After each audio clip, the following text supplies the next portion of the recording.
In today's video, how to bass boost to your music or audio. Open your video editing app, click on New Project and choose particular video you want to edit. Click on Add from bottom right, tap on Video Clip in the timeline and scroll through options and tap on Extract Audio.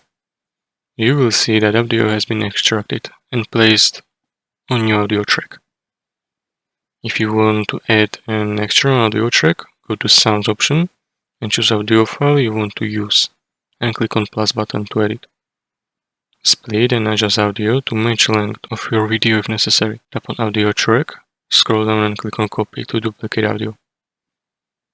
Drag copy audio to second timeline. And to apply bass boost effect, tap on audio track, you want to go to FX option and scroll and find bass boost effect. Select strength of bass boost according to your preference. Click on check mark to apply effect. And now you can play video to ensure bass boost is to your liking. And once you're happy, you can export video.